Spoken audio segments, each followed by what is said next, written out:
What is up, my friends? How are we? You are very welcome along to tonight's late night agenda, where of course we have a lot to go through. Fair to say there's been a bit of breaking news over the afternoon with regards to potential incomings and outgoings from the club, and I don't actually mean Trent Alexander-Arnold for this one, although of course we will be trying to figure out the very latest with the Trent situation. As I mentioned in my video earlier on today, I'm kind of proud of the English media stepping and pushing back a little bit here on reports that we're seeing coming out of Spain about Trent. We discussed it last night on the stream and everybody was kind of in the same mindset of, yeah, let's push back against it. Let's see whether there is truth to this or not. And again, tonight we'll try and figure that out. We've got loads of updates to go through, ladies and gentlemen. We're going to be talking about potential signings for us on a Bosman as well. I'm talking about Jonathan David. We'll talk about that a little bit. We'll ask, is AC Milan really going to put up the money for Darwin Nunez? And why is he going around liking posts suggesting his move to AC Milan? That, a little bit on Martin ZUBIMENDI. And of course, we'll be asking the question, not where's the money, John? The new question. What you been doing? Huh? Richard, what you been doing? Because we want to know, what have you done since you've come into the club? It's been a lot of nothing happening. And yeah, so we're going to go through it all tonight, my friends. That and everything else that you guys want to discuss. You know the drill. Throw it into the chat and I'll do my best to get there. If you are joining us, do hit that subscribe button if you haven't done so. Drop a like on the video. And most importantly, keep your comments coming in. So Van Gerwen one leg away from the final. Yeah, I was watching the darts just up until I was doing some paperwork and stuff, which is why the stream was delayed tonight. I had a few bits of housekeeping to sort out. That's why I pushed it to 9 o'clock. But I had the darts on in the background, and yeah, Michael Van Gerwen was certainly walking away with it, in all honesty. It looked like Dobie was about to put up a little bit of a fight back, but let's hope Bunting can put up a better show against Luke Littler. Right, Troy King, how are you, my man? Let's get straight into this one. And Troy said, how can Levi want ZUBIMENDI? I think he meant, no, I'm reading this wrong. Trent can leave. I'm an idiot. Sorry, mate. Trent can leave and I want ZUBIMENDI, Kirkes, and I'm good. So the ZUBIMENDI thing we're going to discuss, because of course there's lots going on today about that. A lot of them with differing viewpoints, by the way, on this, about whether Liverpool are still interested or not. The one person who I'm going to take at face value around the ZUBIMENDI stuff is David Lynch. And I'm fully behind what David Lynch says, that the relationship between ZUBIMENDI and Liverpool is still good, and Liverpool haven't burned bridges, nor has ZUBIMENDI over that. So we'll try and figure out whether we are going to make that bid or not. Because it's easy to get distracted for us Liverpool fans with the talk about the contracts, but like we've always said, we've got our own ambition, and just keeping players at the club, well, that isn't it. Bringing players in to give Arne Slot the best chance of winning silverware, that has to be discussed as well. Jason Dread's Army. Mark just told me that way before we went live, you upgraded or became a member of Anfield Agenda Ultras again, bro. Thank you for that, mate. Appreciate you. And thank you, Mark, for letting me know about that as well. So look, what do you guys want to start with tonight?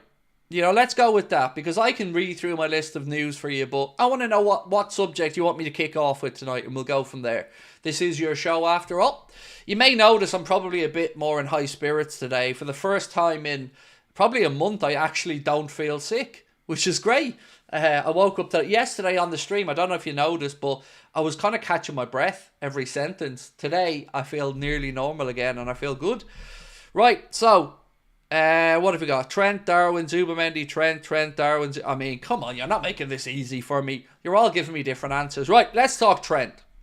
Considering that's the word I'm seeing the most, let's talk about Mr. Alexander-Arnold. So let's give you a flavour of what's been written today and what's been said, and we'll go from there. The Times, so the company Paul Joyce, the newspaper Paul Joyce writes for, said Real Madrid are considering a 2nd January bid for Trent Alexander-Arnold. Liverpool do not want to let the right back leave this month, but the Spanish side are weighing up whether to test Liverpool's resolve. After that, we're staying with Trent here, aren't we? So keep going to Trent. Right, let's keep going on Trent. So again, Mario Cartagena, who I believe is certainly talking about this from the Madrid perspective, said Real Madrid were confident enough to call Liverpool because they know that Trent wants them. See, here's the thing, right? And there's another piece that says Real Madrid are really confident, they believe they're fully convinced Trent will buy into their project. But we haven't seen any confirmation yet of that, have we, from Trent? You know, I've seen lots of stuff suggesting it's a matter of days for Trent to sign, and Real Madrid are really confident, and sure, there's no point in us even trying to put back a case to keep him.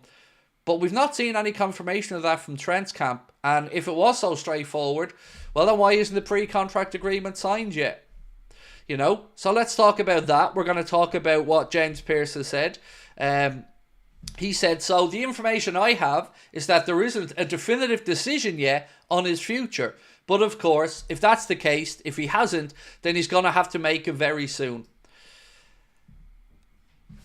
To my understanding, Trent hasn't confirmed to anybody yet.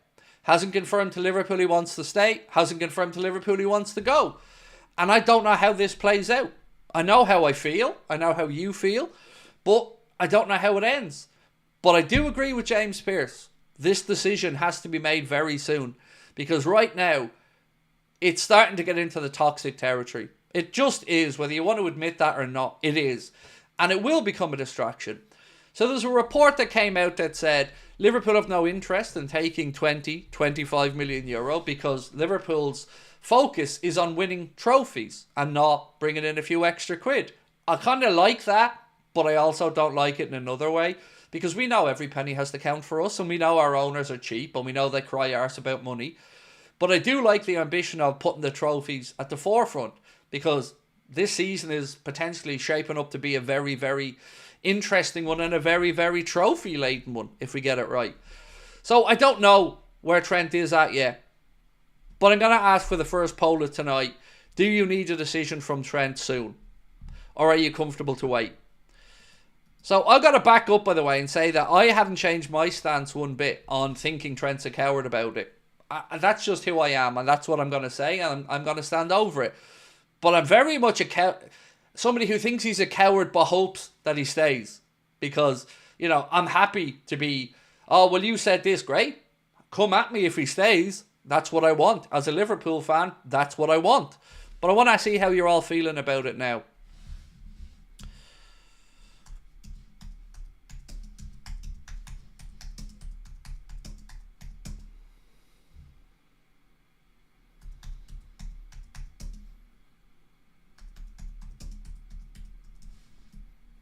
So I'm going to put this as a very simple question because I think simplicity is the best way to go on this. Does Trent need to decide this month? I think that's a fair question because if I said what do you think is going to happen, we're all guessing. We're all guessing on what might happen. But your own timeline I'm interested in. So I'm going to ask, does Trent need to decide this month? And we'll go from there. And you guys can vote away in it, and of course we'll discuss it. Liz, sorry Liz, I didn't forget your super chat. I was waiting for an appropriate moment. Sending love and light to you all. I hope Sabrina's enjoying the Fire Brigade. Again, she hasn't started yet, Liz. Second or third week of February, it's been pushed back till for the course, but she's still working away hard in the gym, and we collect our new car tomorrow as well, so exciting stuff. Michael Lynch, welcome to Anfield Agenda FC, my man. Craig, I thought you were off today. Yep, so did I, but then again, you know, 2,500 people in the chat, mate. I got to work when I got to work, so. Be honest, you were just spending too many hours a day with me and it was driving me insane. Yeah, my wife said basically I was spending too much time with her and it was driving me mad, which isn't too far wrong because when I'm sitting here with you guys, I'm making money. When I'm talking to my wife, it's costing me money. And that's the truth. Right, so let's get into some of the comments. Wow, super chat's flying through now. Stephen Porter said, what reaction does Trent get from the crowd on Sunday? It's a fair question. And I don't think I can answer it. Because I know of match-going fans who are split on this. I know some who are impatient about it and want Trent to make up his damn mind. And I know others who are relaxed about it. So I would expect if the game goes to plan and Liverpool get the win, I don't think there'll be any issues. And I certainly don't want any toxicity heading towards them at this moment in time inside the stadium. Whatever we all have our own take on social media or whatever we want to give our views on, fine. But inside the stadium, you want the lads to be cheered on. Do you really think we'll get ZUBIMENDI in this or summer transfer window? By the way, love the channel. Thank you so much, mate.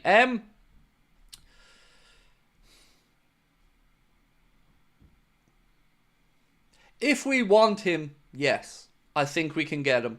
Because there's been a lot of stuff coming from very credible Spanish journalists saying that he has opened the door to a move to the Premier League again. And there's going to be some contrasting and conflicting reports, which I'm going to go through a little bit later on. But I do think if Liverpool want to make that move, yes, I think it's possible. Personally, my own preference on it is I would like it done now, even if it is for the summer. I don't want us with egg on our face again. I want us to make a definitive decision. Stevie Boy said, so Trent has been getting all the news about his contract. We need to remember Mo and Verd say that they love the club. Why haven't Mo and Verd signed yet? So the thing that I would say, again, not being inside the negotiations, Trent's decision is down to Trent. Virgil and Mo's decision is going to be down to the club. It's going to be down to, of course, the wages, but maybe the length of contract as well. But it is a really fair point you've made. They should be fairly straightforward to get sorted, Stevie Boy. And like many other people in the chat, I'm wondering what the hell Richard Hughes has been doing since he came to the club, because we should be looking proactively now and positively on the market and what's ahead and not fearing it.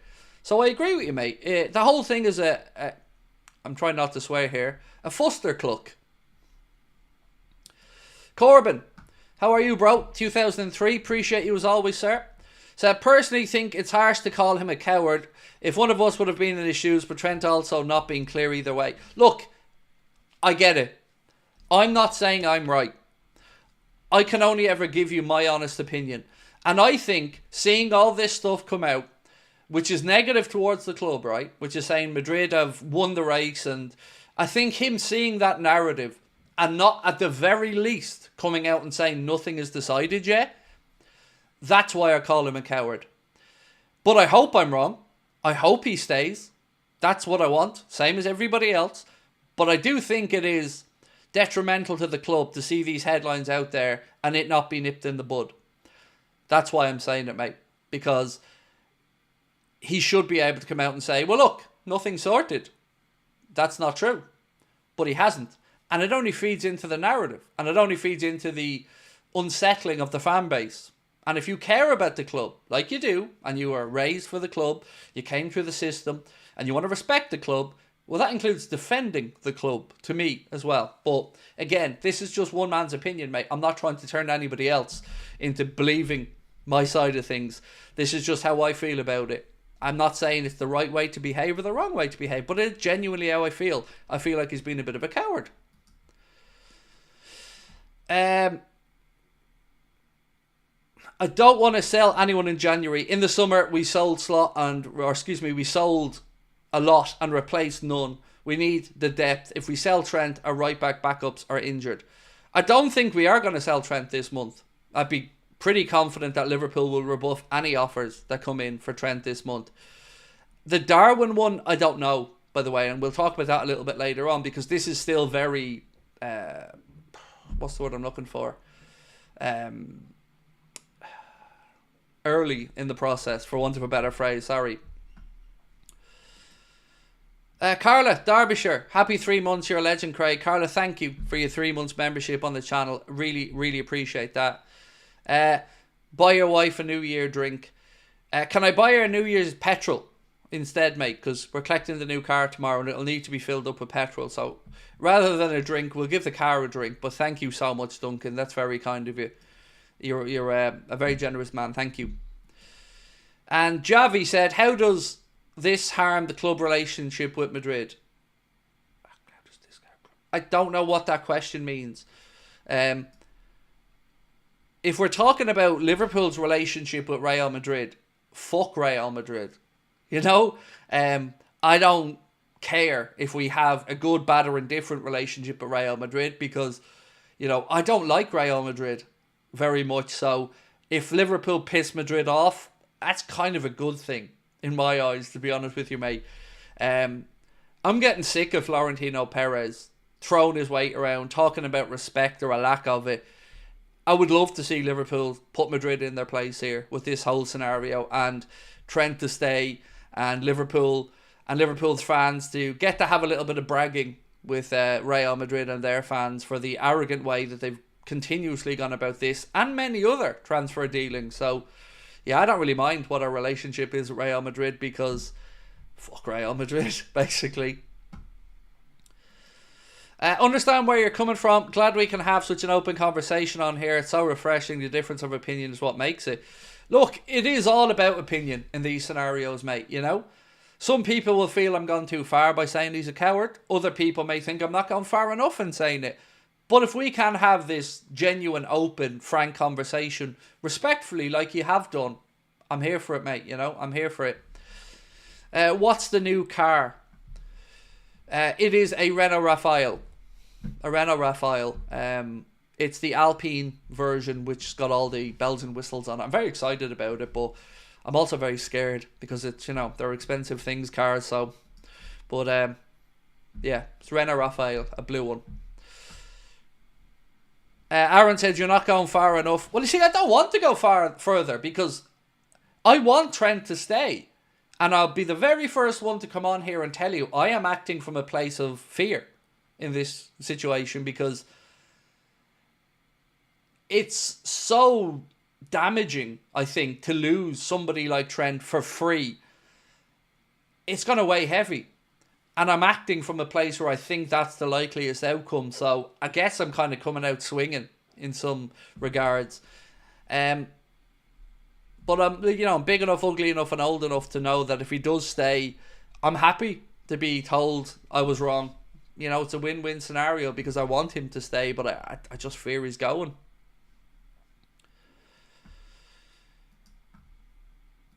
Who's more to be blamed, Trent or PSG?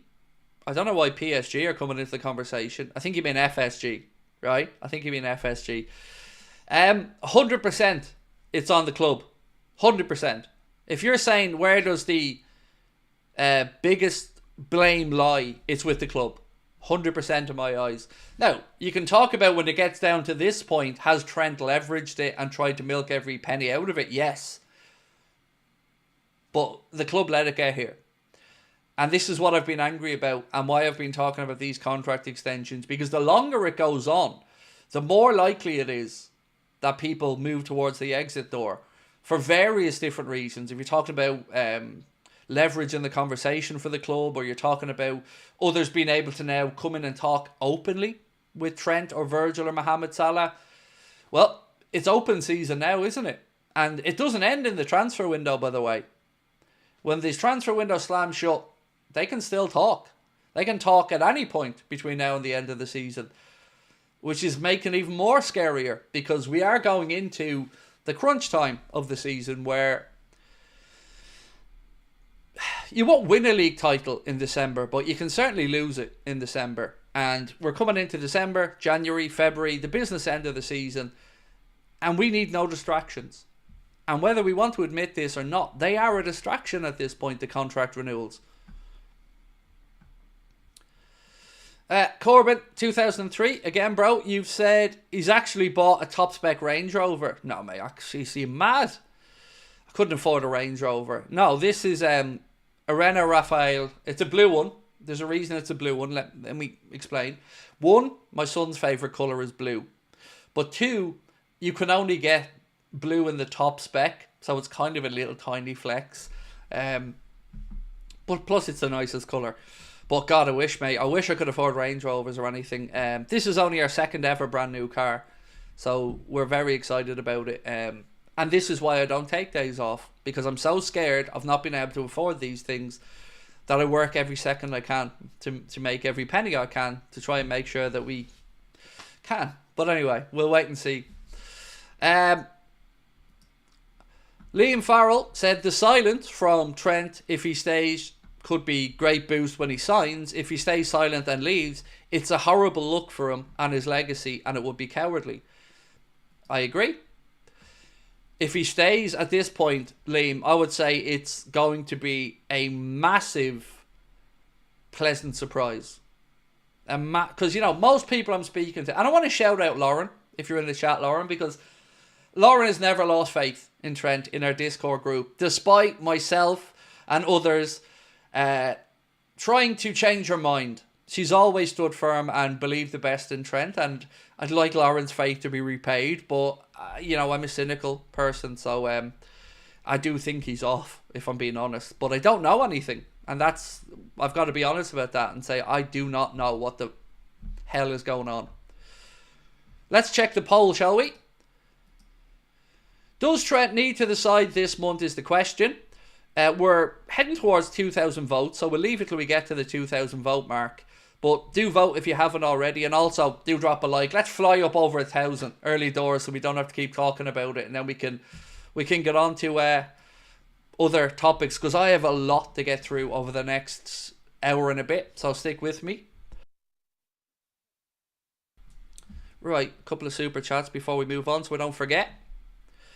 I'm concerned what impact this may have on our performances out of the contract tree as the months go by, especially if they start feeling let down by the club, said JFT 97 Toronto. Now, firstly, we're going to be doing a show in Toronto in September. I'm trying my best to make sure that happens, so I want to make sure you're coming, first and foremost. Anybody from Toronto or that's in a Liverpool supporters club in that neck of the world, we're trying to make it happen for September during the international break, so if we're going to do it, hope you guys can come out. And secondly, to answer your point, for me, things are great now, right? And we're doing well. But let's just say, as an example, we drew with United at the weekend.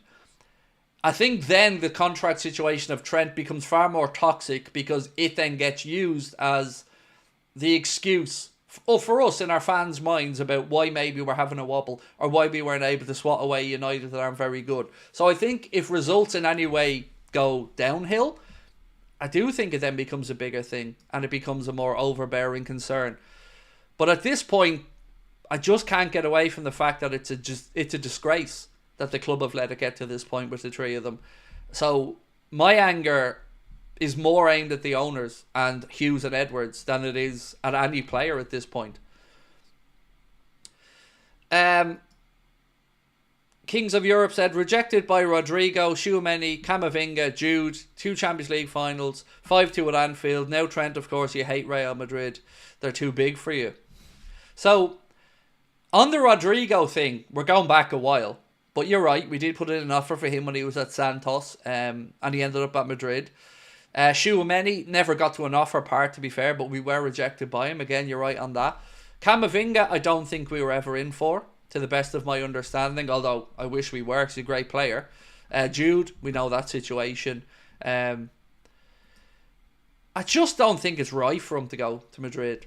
It just doesn't add up for me in my brain when I think about it, because anything he can win in Spain, he can probably make a valid case for winning here, i.e. league title, European Cup.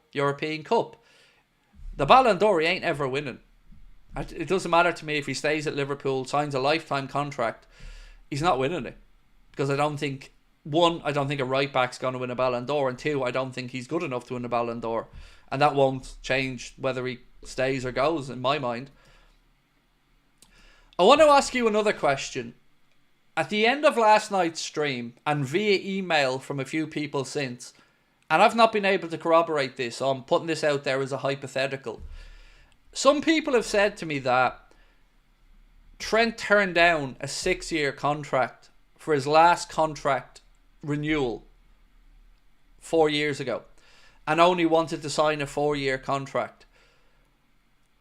And if that's the case, and again, this is a hypothetical, so I don't know, if it was the case, that makes me even more concerned, because then I think you're looking ahead to almost a preempted situation where, he's thought about this.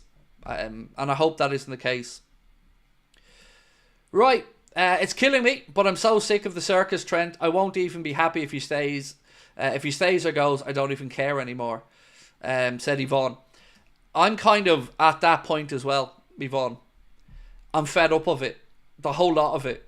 I'm fed up of the potential of a season being undermined with distractions. And remember, I've gotten angry in the past at Mohamed Salah for the very same thing. I just don't understand how you can profess to care so much about a club and drag this out this long. Surely one side or the other, Trent or Liverpool, come forward with a best offer, a take it or leave it, a hurry up and make your mind up. It just feels like, again, everybody's waiting, everybody's holding their cards close to their chest.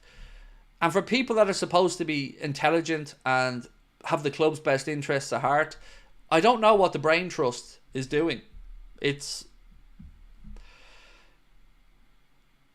don't see an upside of doing this for the club other than saving a few pound, which just again points to cheapness.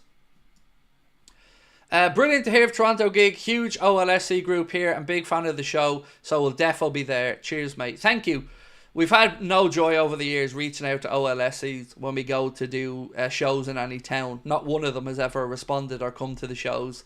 So hopefully in Toronto we can break that habit, but we'll certainly be touching base and hoping that we can give some free tickets across to the lads and get you guys over, because of course we're going to Toronto. We want Liverpool fans and especially the official Liverpool supporters clubs there. So thank you, my man. Craig Adams said, was it Hughes at that first interview or AI? Yeah, I thought that was going to be a sign of things to come, that we were going to get more of Richard Hughes. You know, because as I've mentioned the other day, this is something that happens a lot on the European side of things. You get the sporting directors in front of the camera a lot more. Craig, have you seen Sky Sports channel Sol Campbell mini documentary? Highly recommend it to watch him leaving Spurs to Arsenal. Yes, I've seen it. It's the 360 transfer 360 thing. I think that they've done with Vidic and a few others. Haven't watched it yet, but I certainly will own. It looks like a good watch. All right. Right, so I'm going to go through some more news because grateful for all the super chats and comments, but I want to make sure that I get through the news so people who are coming in to watch it don't feel shortchanged. I want to speak about Darwin Nunez for a second, if I may. And let me just check this poll and we'll move on. Yeah, we've gone over 2,000 votes. So I said, does Trent need to decide this month? And 84% of people said yes and 16% said no. They think it can go past this month. I wish I had your patience for those 16%, but I really don't. So the Mail have said that AC Milan are yet to contact Liverpool regarding Darwin Nunez. Although it's still extremely early in the transfer window, it is unlikely that Liverpool would permit Nunez a move away without a replacement lined up. Which of course makes a lot of sense, but if you add into that it looks like Darwin Nunez has liked an Instagram reel or an Instagram post talking about him moving to AC Milan, you do have to feel like at the very least he's open to it. So I guess the question that I want to ask you guys is, would you be open to that this month if Liverpool had a replacement lined up? Because I can't see a world where we would do it without a replacement lined up. That would just be, again, stupid from us. So bear with me as I type this out.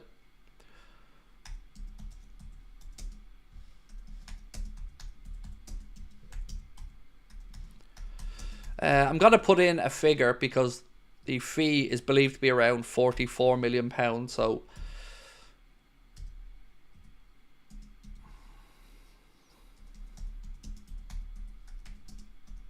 if we had a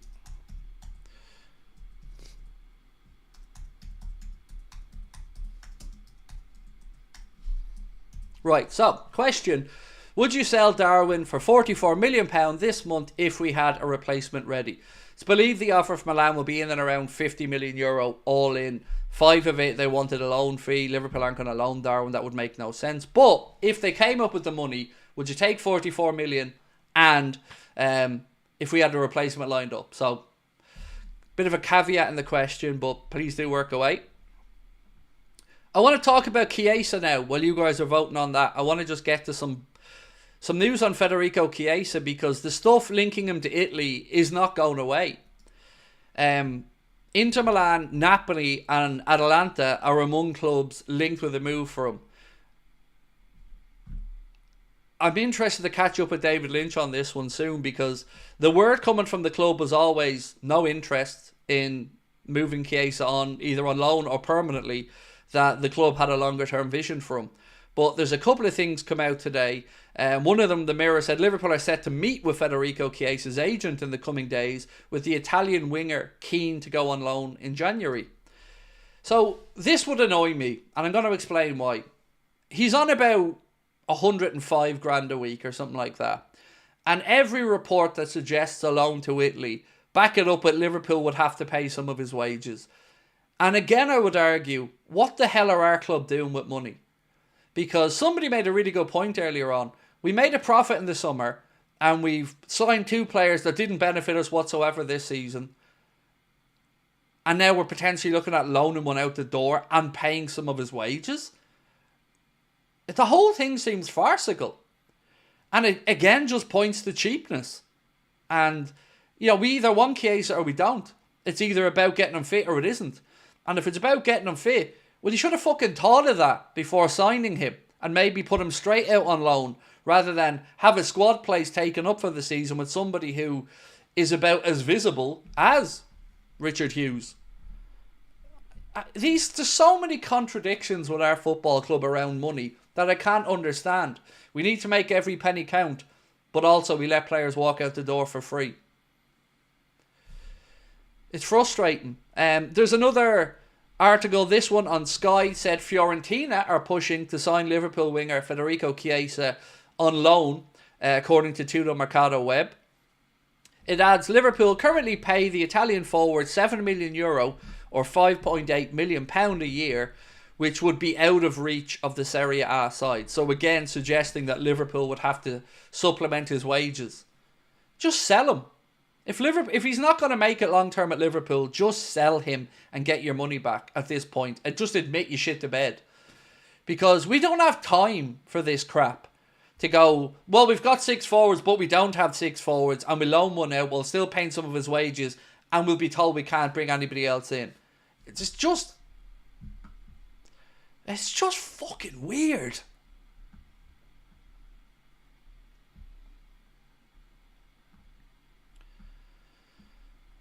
It's just weird, isn't it? Like, it doesn't make sense.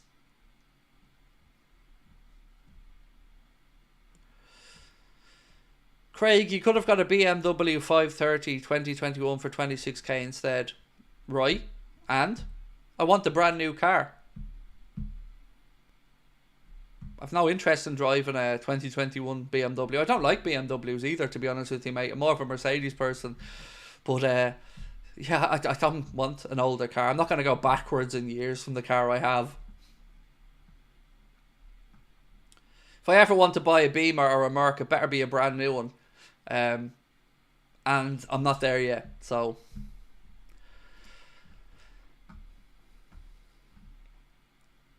Bondzig said, no ways, Trent is leaving. Well, you can't say that, mate. Nor can I tell you you're wrong. We don't know, let's be honest about it. So, would you sell Darwin for £44 million this month if we had a replacement ready? Is the poll. The votes are flying up on it, so thank you to everyone that is voting. A bit of a boost here, by the way, for anybody on Freeview over in the UK. The second leg of our League Cup semi-final against Spurs is going to be free to air on ITV. So, some luck for that one. If you're looking to watch it and maybe you don't have Sky or whatever, it's going to be free to air on ITV for the return leg at Anfield of the League Cup semi-final. Where is this Hughes genius super clever? I don't know. Like, what has he done is the most important thing. Because I'm going to say it's a dereliction of duty at this point. And somebody has to be accountable for this mess. You know, we all know the owners aren't going to be accountable for it because they own the club. So somebody has to put their hands up and say, yes, I messed up here. Or I'd also like maybe Hughes to grow a pair and say, well, I'm being given an unrealistic budget to work with. And if that was the case and I was Hughes, I'd leave. I'd quit. Because you're going to look like an idiot if you don't get this sorted out. And he's already kind of walking the line right now. So he gets credit for the Arne Slot stuff. Of course he does. But he's also, you know, bought the whole line from ZUBIMENDI that he wanted to stay at the club and come to the club. Sorry, and he didn't. So we look like idiots there. So it's not been a great start for Richard Hughes. And I was expecting him to come out swinging this month and get this shit sorted out. I don't mean to be arrogant about this, but I feel like I'd sort this out in 3 days if you put me in a room with these people. I feel like most people would sort this out, or certainly have a far harder stance on it. In my eyes, Trent shouldn't need to be convinced to stay at his boyhood club. Shouldn't. And in my eyes, it's very simple with Mohamed Salah and Virgil van Dijk. You either give them what they're asking for, get as close to it as you can, or you give them your best and final offer. You know, trying to tickle everybody's nuts here at the same time just isn't working. Somebody needs to grow a pair, man up, and actually start being stern in these negotiations and getting a resolution.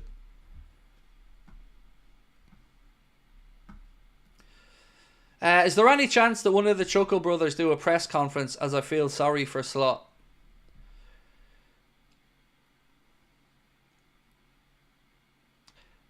I doubt it, but I like your thinking. I like where you're thinking.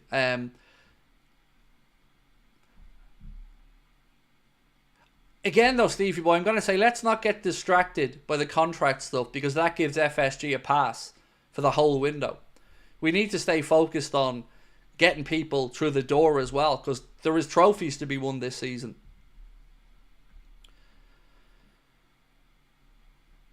I've been seeing more things about Arsenal and Marmoush. There's lots, Aryan. I've seen lots of stuff as well on Omar Marmoush, and I guess if Arsenal made a bid, or anybody made a bid in January, we'd see quickly enough where Liverpool's interest is then, because, you know, they'd have to counter it if they wanted to, or face losing the player. Craig, will you call your new Merc Jude? I'm not getting a new Merc, so... Craig, you could have got a 2023 Mercedes. Mate, I could have bought a brand new Mercedes CLA for less than I'm paying for the Renault. So, I looked at a Mercedes. I did. We looked at a Mercedes CLA. But we just didn't think it was as good as the Renault. That's God's on. I think German cars have gone downhill massively over the years. And French cars are coming forward. And the tech and the build quality of the French cars is brilliant. Logan said, any news on Marmoush or a price tag from? Yes, price tag's pretty straightforward, about 50 million euro. 45 to 50 million euro is the number that Frankfurt would want. I don't think they're going to want to sell him in January, so if you did want to get him out in January, you're probably going to have to pay a little bit more. Yeah, we'll wait and see. Craig, did Klopp over or underachieve at Liverpool, and why? He overachieved because of what he was up against financially, because of the referees, and because John's cheap.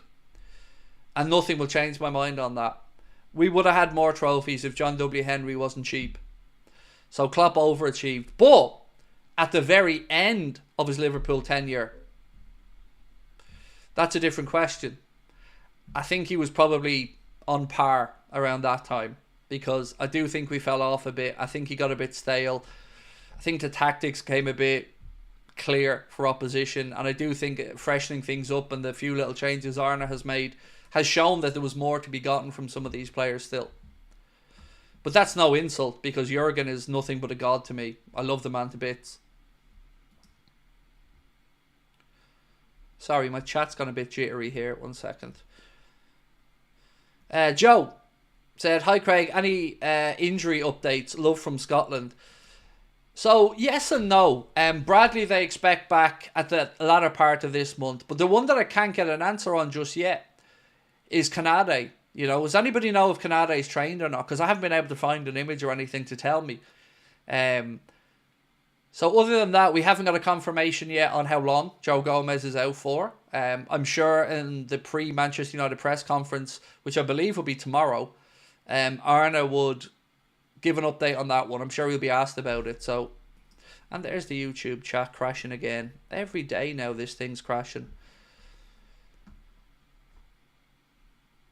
Sorry, I just got to pop my chat back out and change it around again, because YouTube has been a bit glitchy lately.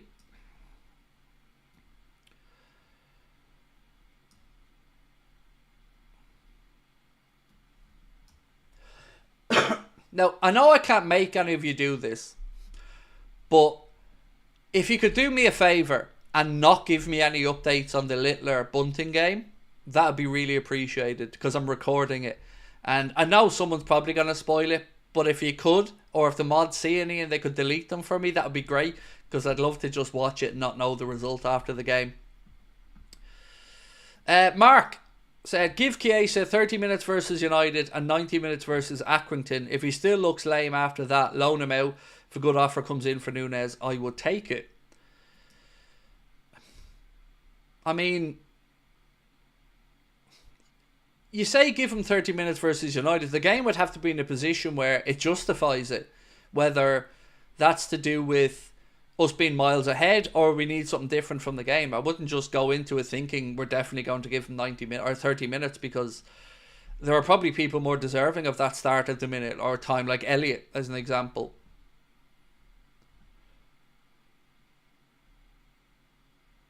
What's this? Okay. Sorry, I'm playing catch up here with notes. I've still got loads of stuff to go through, by the way, so bear with me as I go through all the news notes here. Apparently heavy snow predicted for the Sunday game. There is snow predicted for Ireland and the UK, but we'll wait and see what happens by Sunday, right? Harry Klein said, I always thought Maka, Dom, Ryan, Endo were meant for the next manager. They're versatile, good lads, but very different from Hendo, Milner, Gini and Fabinho. I agree. Certainly Gravenberch, I always thought we'd get the best out of him when we see the next manager in Arna. And we are, to be fair.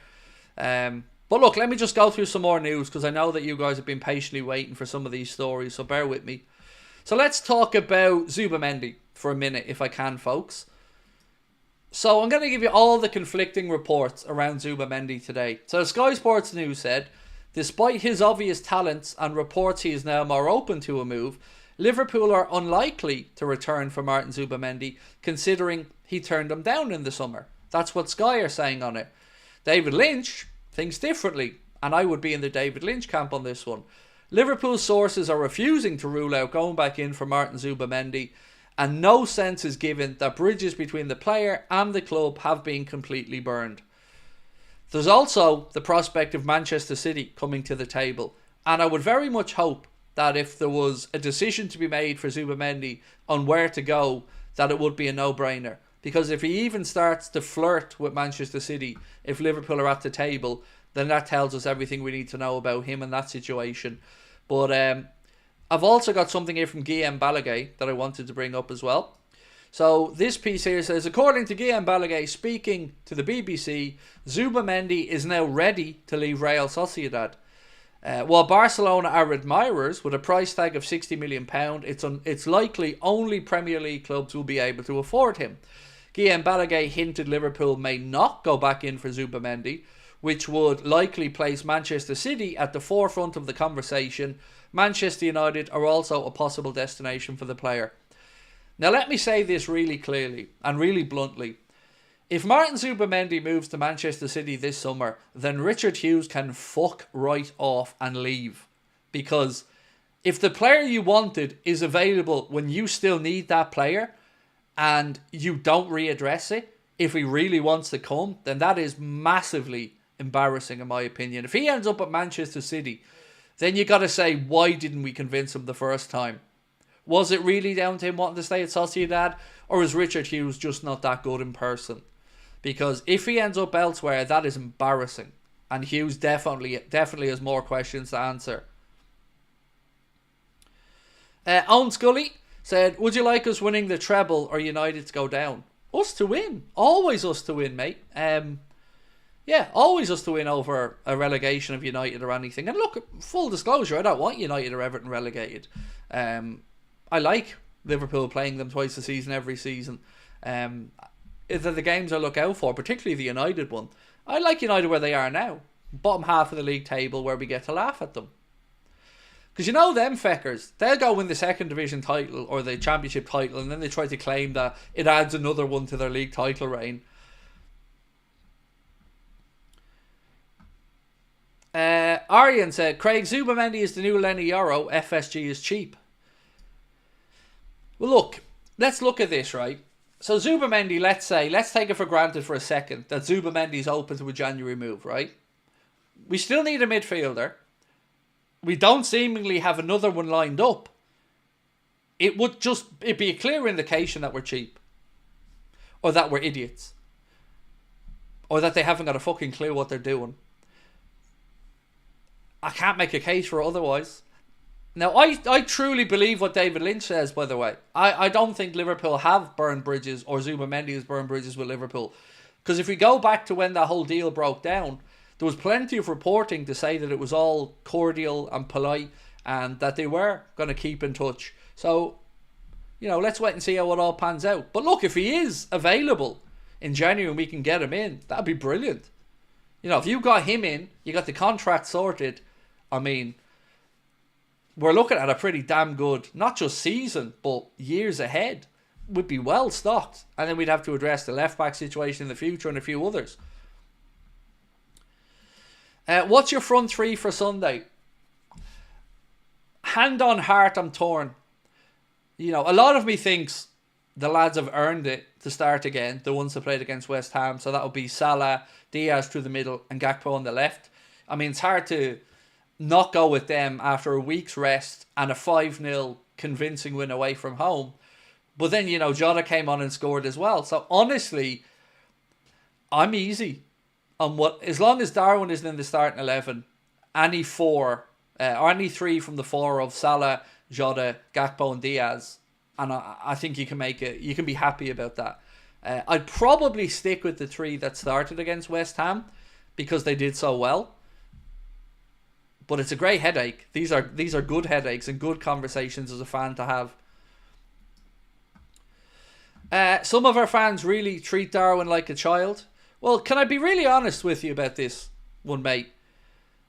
Darwin hasn't helped himself. Let's be frank about this. You can talk about the fans going in on him or moaning at him all you want. That is life. That is social media. All of us have to live through it. I could show you pages of abuse I get. Hundreds of DMs on Instagram and other to the Anfield Agenda accounts calling me this, that and the other. So that's life. But to the same extent, he's the one closing down social media accounts. He's the one liking posts saying he's going to AC Milan. He's not really making it easy for fans, is he?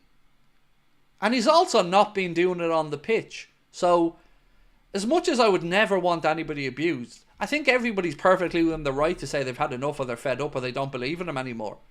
I don't ever condone abuse because it's pointless. But, it's a two-way street here. He hasn't exactly helped himself. And let me say, I totally get it. Like, Darwin looks like he's an emotional man. I get it. As an emotional dude myself who does things that mightn't be rational a lot of the time, I can understand it. But it is the life of a modern footballer. And he has a support system around him. And if you go like and post linking you with a move to AC Milan, you're going to get a backlash. And let's say right now,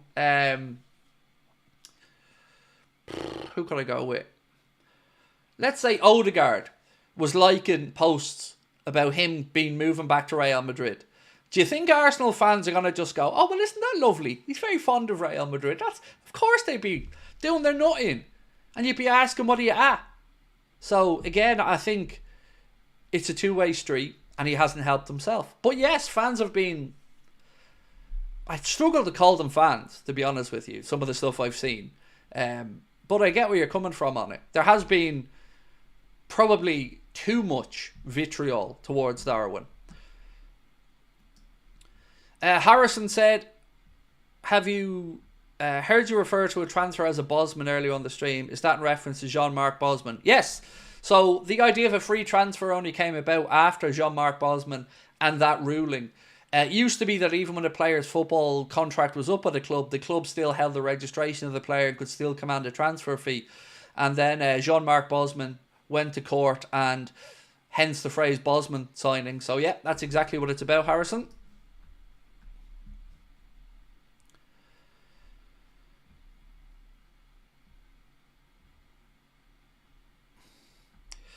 Craig, would you take Angelo Stiller? I don't know enough about him, be honest with you. Sorry. I don't get as much time to watch football these days as I'd like, with work and stuff. So I don't see as many games as I perhaps would have a few years ago.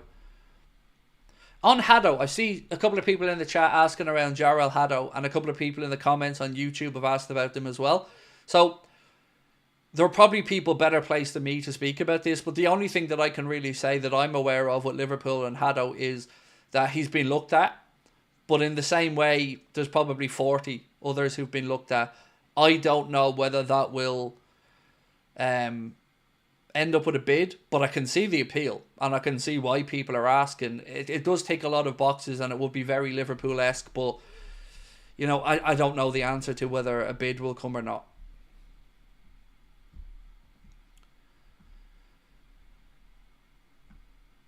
Craig, I think if we get Zubimendi, if he wants to leave, Fabrizio said Liverpool is their dream target. It would make sense, right?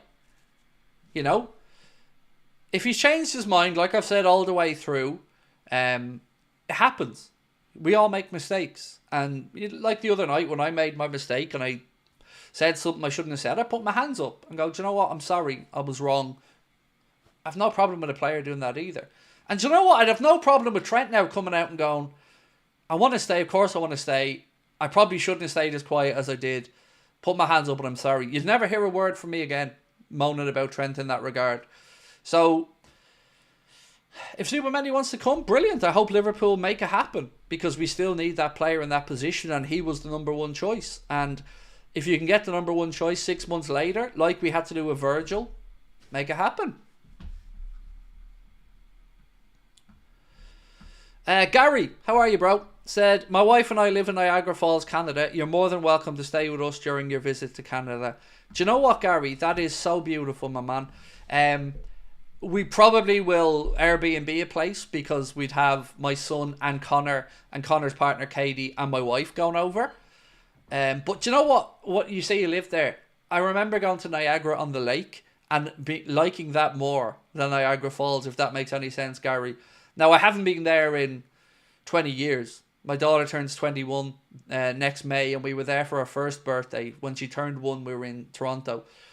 But yeah, Niagara on the Lake was so beautiful. That little village, man, it was gorgeous. But that's so kind of you, Gary.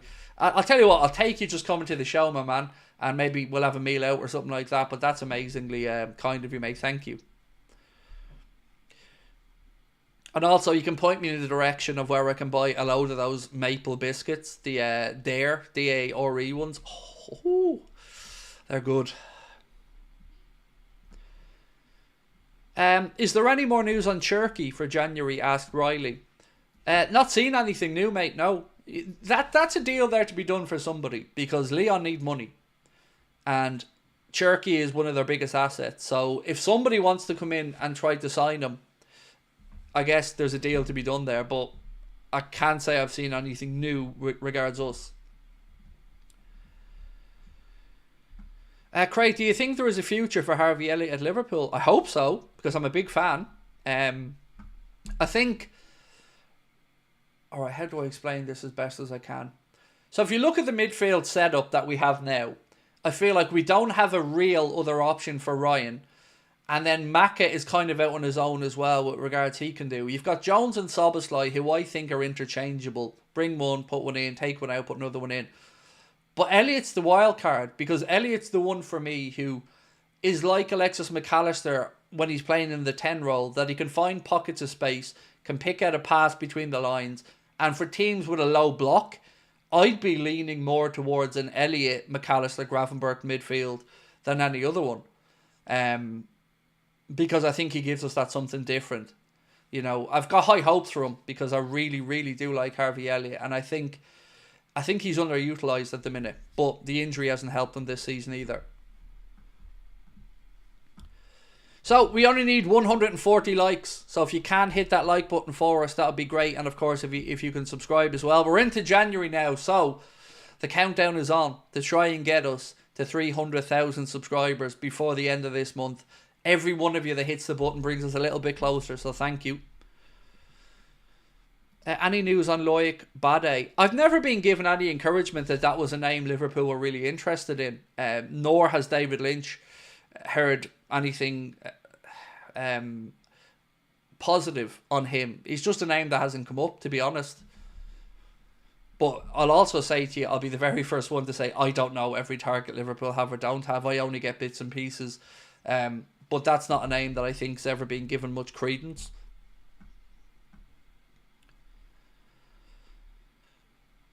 Reports of Madrid interested in Canade. Oh, just not you, Tilsheen. Right, Madrid, just do one. Just go away. I hope Liverpool show that they are strong in their resolve in this window around all this stuff, because let's be honest, we're all sick of Madrid. And I'm not just talking about Liverpool fans. I'm saying the whole damn football world that isn't a Madrid fan is absolutely sick to death of Real Madrid and the saga and the Super League bullshit and Perez throwing his weight around and the arrogance and the destabilising of players and everything else that goes along with that circus that is Real Madrid.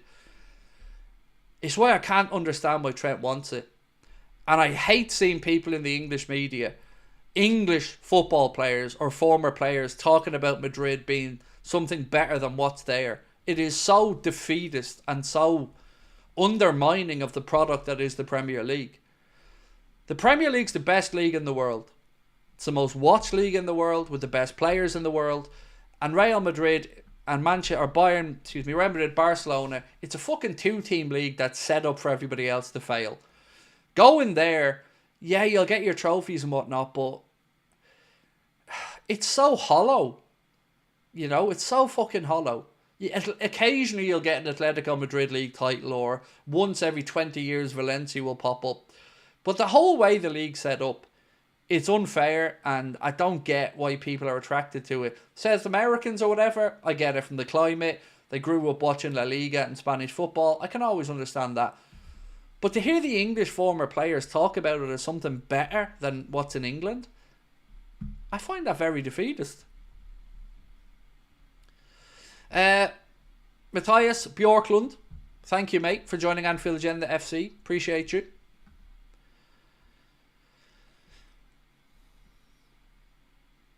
Off to Liverpool in the morning with the family and doing the Anfield tour. Can't wait. That's brilliant, John. Enjoy. I hope you and the family have a great trip over. I'm over myself on the 21st for the Lille game. So, yeah, looking forward to heading over. First time in 3 years I've gotten over for a game, so very much looking forward to it. Right, let's end this poll. Any suggestions for another poll you'd like to see or anything, please do let me know. We're only going to stay on for another half an hour, so any questions, keep them coming. Now, I've held back 2 stories that I'm going to be putting out on a news video after the stream, because I thought tonight we'd probably be speaking more about the contract or whatnot. But I have a couple of transfer stories that I've held back that are going to be coming out in a video about 11:15, so keep an eye out for that one. So, do you sell Darwin Nunez for £44 million this month if we had a replacement ready? 80% have said yes, they would sell, of nearly 2,500 votes. So, thank you to everyone that voted. Rachel, thank you for gifting a membership as well, mate. That's very kind of you. Reece Williams, he has extended his loan at Morecambe until the end of the season. So, Reece Williams staying at Morecambe until the end of the season. Samuel Ricci, remember him? The guy from Torino? Well, I think we can cross his name off the list now as well. He signed a contract extension till 2028, according to Fabrizio Romano, that will keep him in Italy. So that's another one that we can get rid of.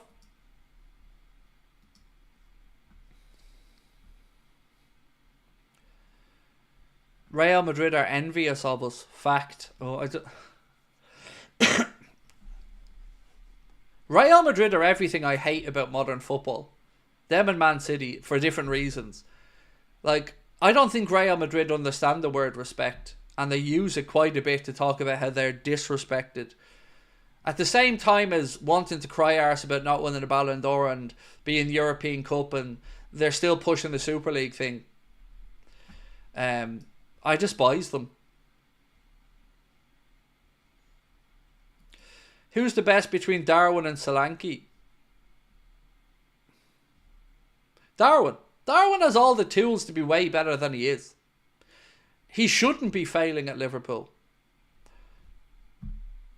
I don't know if it's a psychological thing with Darwin or whatever it is, but there's no reason he shouldn't be a success here.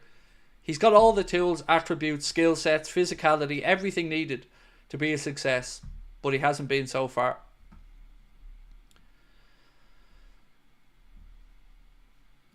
Benjamin, thank you, mate, for your super chat. I appreciate you. All the way in New Zealand. Freaks my mind all the time when we get people from Australia, New Zealand, Canada, America watching and tuning in and sending comments. But thank you. You said, I believe if Trent goes this month, the club will need to save face and go big. But if he stays, our cheap owners will not sign anyone. Okay, let me ask this question then. On a poll.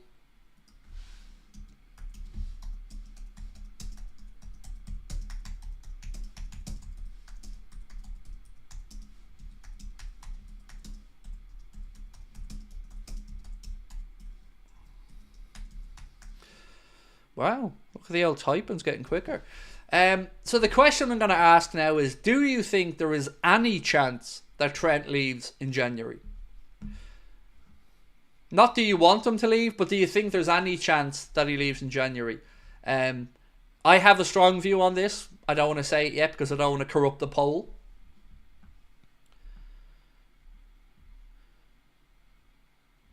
These fans aren't ambitious, do nothing to get rid of FSG. So Jeremy, what would you suggest? And this isn't me being facetious, bro, because I've thought about this long and hard. Because I hate them. I hate their cheapness.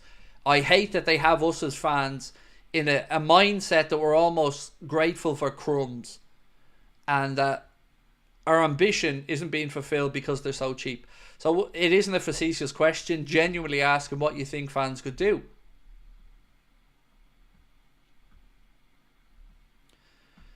FSD is a disgrace. We need Saudi. No, we don't. We don't need anybody. We don't need a country owning our football club. And I'm very firm on that. And it's nothing against Saudi. I'd be the same if it was Ireland. I'd be the same if it was Canada wanting to buy Liverpool. The idea of a nation owning a football club should be banned. Because it's unfair. Plain and simple. And it's dangerous. And if you don't think it's dangerous, research some of the other clubs who've had these owners come in, get bored, pull the rug and piss off. Keep an eye on Newcastle as well to see exactly how that goes, because there's lots of murmurings that they're not quite happy with the fact that they haven't been able to really speed things along there, and that may be something they change direction on quite soon as well. So no, I don't want Saudi or any nation owning the football club because it's unfair. We don't need Saudi to stay competitive. That's also not true. It's just not true. You might want it because you want loads more dosh, but we don't need them. What we need are the owners that we have to stop being cheap, because we are now competitive, right? I think we have to agree on this point. We're competitive right now. We're top of the league. We're top of the Champions League. We're competitive. Now, I want dynasties. I don't want to be competitive. I want dynasties. I want 4 or 5 Premier League titles. I want us to have the era Manchester City had. And we can do it with a hybrid of the way that we do things, but just with a bit more of a cash injection. That's the part that frustrates me, because there's a lot FSG do well. And there's a lot they've done to get the club to this point. But it feels like they've done 85% of the work and they won't do the final 15. You know, you've all got a job at home that you do where you do 80% of it and you don't touch up the last bit of it. And you say, I'll do it next week. You don't. It stays there until the missus gives you a slap across the back of the head and you have to go and do it. It feels that way with FSG. It's like they've done loads of good stuff. But when there's a chance now to really kick on and stand on the throat of City and Arsenal and all the other teams, they're just not doing it. And that is really frustrating. Do you think Arne would rather a different type of right back, and maybe there's a few calculated decisions being made? Arne thinks maybe a Frimpong would do. I can only tell you this categorically, knowing 100% that I am absolutely right. Frimpong is not going to be coming anywhere near Liverpool because he's all wrong. He's all wrong for the way we play. He's all wrong for the system that Arne uses, the system that he used previously. It's not going to happen because it's not the right signing. Now, the other part of your question,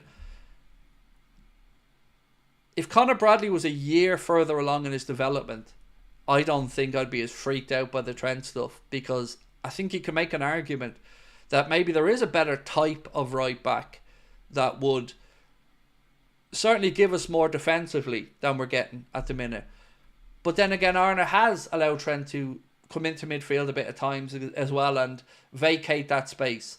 I think what we've really missed since we've started conceding more goals is Canade. I think that's been a big difference maker to the back line, because I think he's been more able to cover that space and he's more accustomed to doing it when Trent does move upfield. And also then you want your holding midfielder dropping in a little bit as well and helping out. How long is Gomez out for? We haven't been told yet. Hopefully we'll get a bit of an update on that from Arne in his pre-Manchester United press conference, which I believe should be tomorrow. But don't know as of yet, mate. Do you think Slot has had a word about the Trent situation?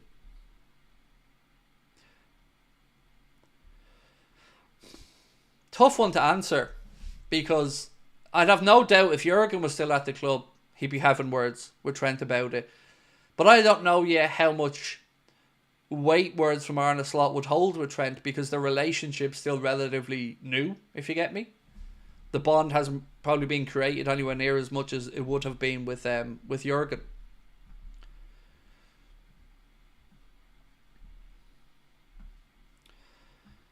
If Darwin gets transferred out this month, we should replace him with John Duran. Oh, he's brilliant. He's brilliant, but Villa won't sell him. But he's a very good player. I totally see the appeal there. Look, there's Marmouche as an option. Sesko's one to keep an eye on, although Arsenal have been pushing strong on him. And when I say keep an eye on, I mean as a talent, not as one that Liverpool are interested in. Jonathan David, who I'm going to speak about now, actually is another option. I forgot to mention, or maybe I did mention him at the start of the stream, but the Mirror have said Liverpool is a potential destination for Jonathan David, and he was monitored for years under Jurgen Klopp, so the club certainly know all about Jonathan David, and he could sign on a pre-contract and leave Lille for free.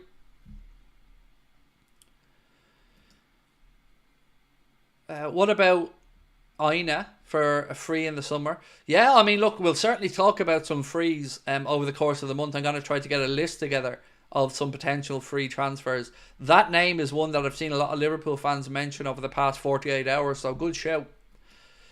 Harry Klein said, do you think Alonso's at Madrid next season? 100% yes. 100%. Now, I don't know that something's signed or anything, but you asked do I think he is, and yes, I do. I see the chat maybe agree. My question would be, maybe Trent is all wrong for us. Arne is definitely more structured and defensive minded. Question would be, who would replace Trent with Bradley? I think if we ask that question right now, the people that say they would replace Trent with Bradley are probably people who are acting from a place of fear. I'd rather ask that question if Trent signs a new deal, and we know then from an even keel, without emotion being involved, what people would think. I think he's the natural successor to Trent, regardless. But, you know, I also want to give Trent his credit, because defensively I think Trent has been a lot better this season under Arne. And I've mentioned it in many watch-alongs, and in some of his one-on-one defending, I think has been much improved. Body positioning, a few little tweaks that I've seen Arne make that, you know, maybe we wouldn't have seen. He's not been dribbled past as much or anything like that. So I guess the issue I've always had with the idea of Trent at right back, and the fear I've had, is, do you get too caught up in the, you know, letting him drift into the middle and firing these passes left, right and centre because you know he's capable of it, and do you almost then negate the right back position a little bit because you're so hopeful that the passing range that he has is going to open up a defence? It's a weird one, because I still don't know what Trent's actual best position on a football pitch would be, because I think there's deficiencies in midfield from that I don't think he'd be great, and there's certainly still some deficiencies at right back which we could improve on. Right, some more super chats to catch up on. Bear with me. If we sign ZUBIMENDI, who do you think our best midfield lineup looks like for the big game down the line? So, I think I've been consistent trying to answer this all the way through, Joshua. It depends on the game. So, if we were to go away, let's say, for a quarter-final of the Champions League over in Barcelona, I would line up with McAllister, ZUBIMENDI and Gravenberch in the midfield. Away from home. At home, I'd probably line up with Gravenberch, McAllister and Szoboszlai. So I think it would depend on the game. Sometimes maybe you can play both of them, him and Gravenberch. Sometimes you rotate in and give one a breather. But again, great headaches to have. Liam said, as a Canadian, David is frustrating to watch. Similar to Nunez in terms of wastefulness. He's better, but similar. Not sure about it. I appreciate the honesty on that, Liam. I've watched highlight reels of David, and highlight reels make everybody look great. But what did stand out to me was the different types of goals that he was able to score. I kind of almost got a bit of a Luis Suarez type of vibe off some of the goals I was watching. But they are only highlight reels, and everybody's highlight reel are their best moments. So I'm sure you've seen a lot more of them, especially for the Canadian national team, than I would have. Excuse me. UK government want the sports minister with authority over football ownership. Big trouble for City of Newcastle. Yeah, the independent regulator has been spoken about for a long time, and football has been trying their best to bat back and say they don't need one, but I think we do, because I think in any industry, if you try to self-regulate, it doesn't work. It doesn't work because somebody will always find a way to get around it. So I do think that oversight's probably needed. Football's getting grubbier and grubbier, and I don't like it. Whether you're talking about FIFA and where the World Cups are going, or Champions League, Super League stuff, it's all grubby, and I don't like it. So yeah, maybe it does take a bit of government intervention to keep these things in check. Would you take Kochu at Liverpool? I heard Arne Slot loves midfielder. He's already told that exact player that he won't be coming to Liverpool. There's an interview about it. You don't even need to take my word for it. I think they spoke about it, and Arne Slot told him that it doesn't make sense for Liverpool financially. So yeah, it won't be happening.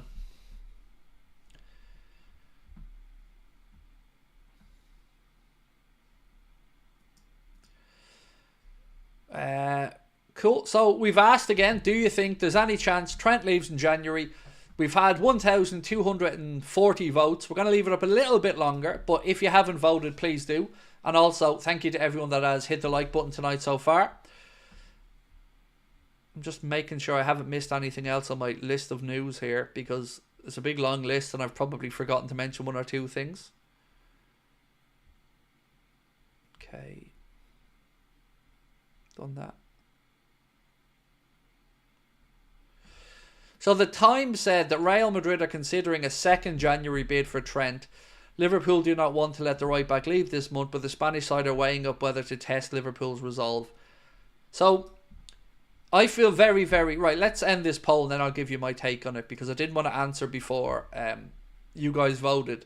So we've had 1,300 votes now, and 63% of you guys say no, you don't think there's any chance Trent leaves in January.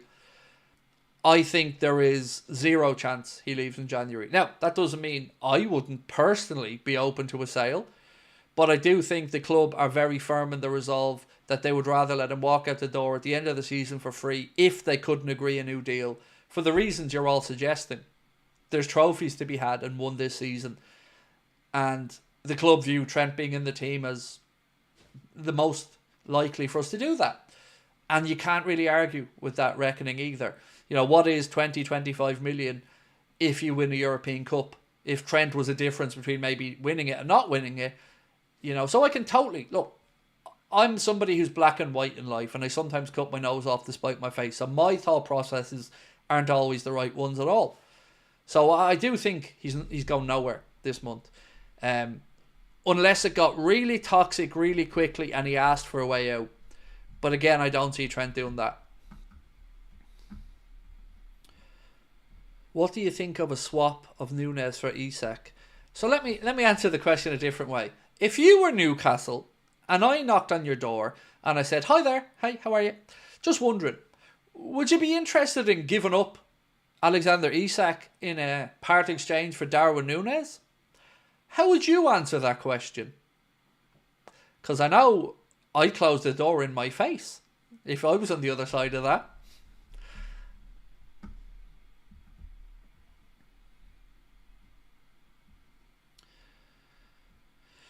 The club have to take a fair bit of blame for allowing all three world-class players to run the contracts down. A fair bit? I'm going to say all of. All of it. I think people are inherently selfish, so hearing that footballers are trying to get the most money or leverage their positions doesn't surprise me at all. It's human nature.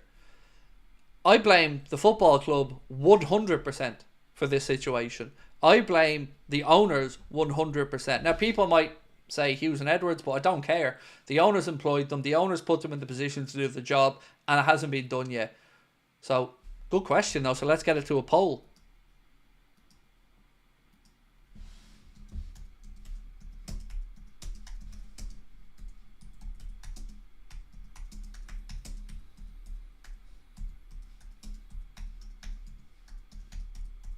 Right, so I'm asking, who do you blame for the contract situations? Because we are talking plurally here. We're talking about the three lads.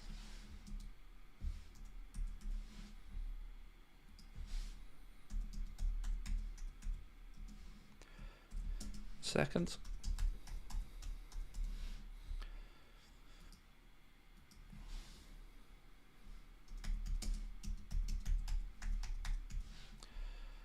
Okay, 1 sec.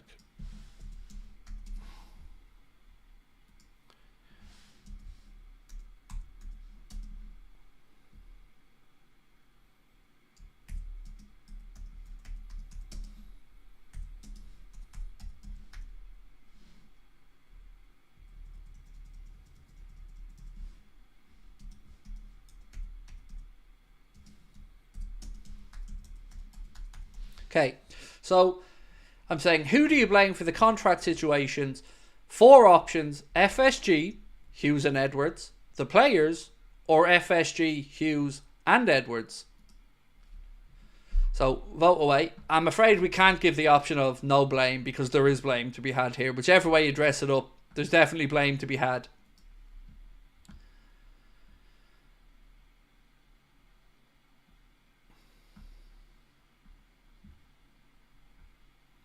Do you think if Trent leaves it derails our season? No, I don't.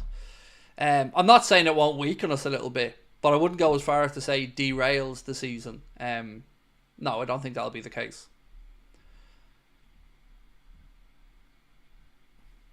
FSC are accountable for their staff. That's my mindset on it, Lucky Charms. That's always been my view on it.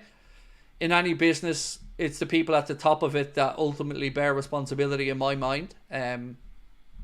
So I agree with you. Does Michael Edwards even work for FSG? Yes, he's their director of football operations, with a remit to bring in and find another club for them to purchase, and of course to oversee the hiring of Richard Hughes and whatnot. So yes, he does.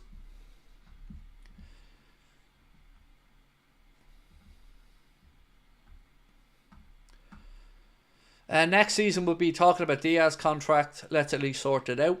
He's got two and a half years to go on his deal, so not a huge rush on it, but yes, you're certainly getting into the discussions. I think he deserves a pay rise, in all honesty, regardless of where his contract situation's at. I think his performances this season have been really, really good, and I feel like he's definitely stepped it up a notch and deserves to be certainly over the 100 grand a week bracket. So you definitely agree with you that he should be rewarded. Canade is the one that's next on the I guess the worry list, because he's got a year and a bit to go. Queen Nadra, how are you, my friend? Said, imagine the amount of money FSG loses if Trent leaves for free. Yep. Which again kind of brings me back to the whole, where's the cleverness in all of this? The people that are supposed to be geniuses, you know, We can talk about Liverpool doing the right thing and not pulling the wool over Trent's eyes when Klopp was leaving. But if that isn't repaid, if that honesty hasn't been repaid by the player, then you just got to get back to, well, are we ruthless enough? I don't know the answer. Rachel, thank you for another gifted membership, mate. Very kind of you. So right, I've got about 10 minutes to go on tonight's stream. If anybody has any more questions or anything, please feel free to fire them into the chat. Tomorrow is going to be a busy enough day, so I'm going to be off on Saturday. So there'll be 2 videos coming out on Saturday on the day I'm off. One will be a video with our friends at All Red, where we're going to be looking ahead to the United game, talking a little bit about the transfer market. And then the second one will be the Manchester United preview, which will be coming out on the Saturday as well. So whatever happens, unless something extremely dramatic happens on Saturday, I am taking that day off. So tomorrow we'll have the usual content. A news video, a stream, and then a recap video afterwards. And then Saturday, nothing live. If you want to join us for the watch along of the United game, as always, we'll be starting an hour and 15 minutes beforehand on Sunday. Ryan, thank you, bro. Let me get to your comment here now. Ryan said, greetings, Craig. Happy New Year to you and all the AA family. Thank you, bro. Hope 2025 will bring you all the great things you deserve. Let's hope Mo and VVD sign soon. So, you know what, mate? I don't think I deserve anything special in life. I think I'm a normal fella. I got a bit lucky. I have a good work ethic. And where I am right now, I'm more than happy with my life. I don't need tons of money. I need a good work-life balance. I need enough to get by. And if I can achieve my dream of buying this house this year, which, you know, looks like we're closing in on, I've saved the deposit. Man, I've lived my dream, you know. I don't deserve anything more. You know, I'm very blessed to be here. I feel like I'm getting away with it, you know. I don't understand why you guys watch all the time. Like I've said from day one, but I'm very appreciative of it. What about the weather? Well, I can't control that. I know what you mean, though. It is supposed to be bad weather at the weekend. So, look, we'll wait and see what happens with the weather, you know. Hopefully, we can't afford another game to be pushed back because of weather. So, we'll have to play it by ear and see what happens. But, yeah, of course, we'll be keeping an eye on the weather over the weekend. Is it possible that Trent is frustrated with the lack of ambition with transfers? If I was him, I would wait to see VVD and Mo renew. It's a possibility. Absolutely. You know, in any negotiation like this for the peak years of your career, which is what Trent's coming into, you certainly be within your rights to make sure that you got reassurances over the club's ambition in that department. Yeah, I think it's a very fair point, and one that I'm sure his agents and him have raised. Queen Nadra said, would you take Frimpong as Trent's replacement? I feel like I'm going to have to get a sticker or something for this. It's not going to happen because he's not a replacement for Trent. He's a wing back, and we don't play with a wing back. It would be all wrong for our system. So it's just not going to happen. And it's been written about extensively by actual journalists, so you don't even have to take my word for it. But, you know, you can see the appeal of it because he's got a really decent release clause. But let me paint you a different picture, right? Let's say Madrid don't get Trent. And let's say Xavi Alonso goes to Real Madrid. They're still going to need a right back to play in a system which requires a wing back. And he has a release clause that's reasonable. Do you see where I'm going with this? So that's what I think would be a far more likely scenario. If we were to keep Trent, then Xavi Alonso goes to Real Madrid and he takes Frimpong with him if he thinks he's good enough. That's because I think Alonso would look to keep his system at Madrid if he went there.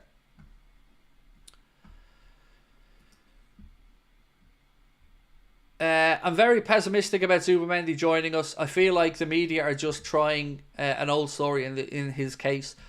So I guess I can understand your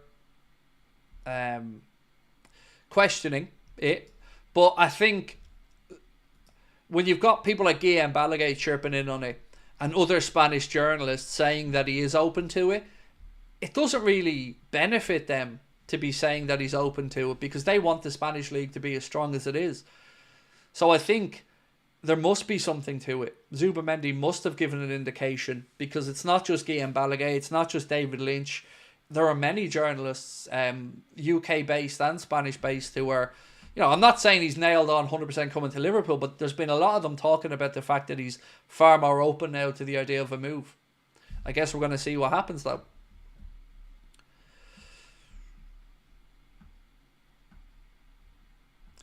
Craig, you got to also blame Trent for letting it pan out like this. Yeah, he's manipulated the situation, no doubt about that. But people are inherently selfish. I expect that.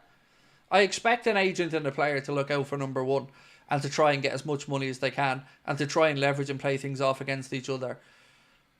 So yeah, there is certainly some blame to be attributed there, but maybe it's just because I expect people like that to do that. I also expect the club, though, to not be idiots and see this situation coming and not be naive about it. So, for me, well, I don't want to answer yet because you guys are still voting on it. When we get to 1,000 votes, I'll end it and I'll give you my proper answer. But we need 60 more votes. So, who do you blame for the contract situations? FSG, Hughes and Edwards, the players, or FSG, Hughes and Edwards? When we get to 1,000 votes, I'll give you my take on it.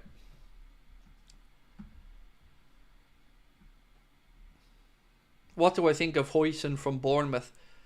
An interesting young player, not one I've watched enough of personally, but again, I'm sure it'd be one that Richard Hughes knows a lot about, because he would have been there bringing him into Bournemouth. So much like Kirk has, I'm sure he'd know exactly what he's like, what his background's like, and let's see. Right, so we've had 1,000 votes. The result of the poll is as follows. Most people feeling like it's defo on the club. I feel comfortable saying that, because FSG, Hughes and Edwards, 50% of the chat think they're to blame. FSG, 35%. So, and Hughes and Edwards, 10%. So 95% feel like it's some culmination of the owners, Hughes, Edwards, or the owners, Hughes and Edwards. So the club, 95% of people feel that, and 5% of people feel like it's down to the players. And I very much believe it's down to the club. I think the club shit the bed massively on it, and I think that they're not being called out enough on it. I think fans should be really angry that they've allowed this situation to manifest itself. Hi Craig, ignore the name I set up. Just wanted to say I appreciate you and everything you do for the Liverpool community. Much love, pal. Thank you. Much love to you as well, bro. Appreciate your support. Thank you very much. Yeah, man. Thank you. Joshua said, how do you feel about Trent? Where's this one gone? One sec. How do you feel about Trent saying he would rather win the Ballon d'Or than the Champions League and World Cup? And do you think its personal ambitions are leading him to go to Madrid? I thought it was very telling. And I think Harriet, the young lady who was conducting the interview with him at the time, said she was even really surprised. And she thought that would have been the last answer Trent would have given. And I agree with her.